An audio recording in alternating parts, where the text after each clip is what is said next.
I know you talked to Grant Delpit at the end of the year. Take us through that. You just put the story up today, I think. So take us through Grant Delpit and what you found out. Yeah, to me, it was kind of an interesting, arc to his season, right? At the beginning, he was involved in those secondary breakdowns, right? You had the one against Carolina in the opener where Robbie Anderson ran by Greg Newsome for the 75-yard touchdown.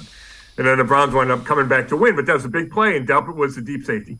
Week 2, you had Corey Davis run by Denzel Ward for the 66-yarder as part of that epic collapse, and Delpit was like the closest safety. Yet, I don't think, and he doesn't think that he was the guy responsible there, but he kept his mouth shut. And he heard all the criticism, but he said, hey, it wasn't going to do anybody any good for me to set the record straight. So he just kind of kept to himself, kept playing, and I thought he got much better as the season progressed. He missed some tackles early in the run game. I thought he did a better job late. Wasn't perfect, but did a better job. You could see him show up in the run game as he played more in the box. Then he had 3 interceptions over the last 3 weeks, 1 against New Orleans, 2 against Washington.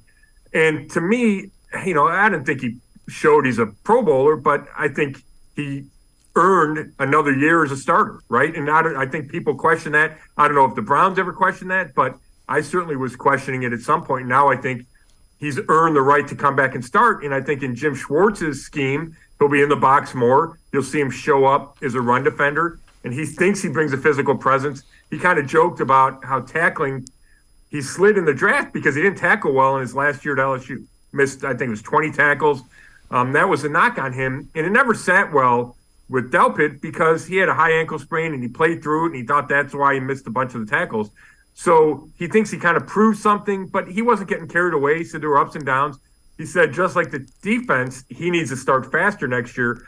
But I just think he's a guy that there's such high expectations. He looks like a stud. He's big, he's fast, 2nd-round draft pick. And a lot of guys say big things about him. And I think we started to see him live up to that potential as the season went along. Keep in mind, though, a ruptured Achilles is just rough to come back from. So that's another thing. He's probably a couple years removed from that. He might be back to 100%.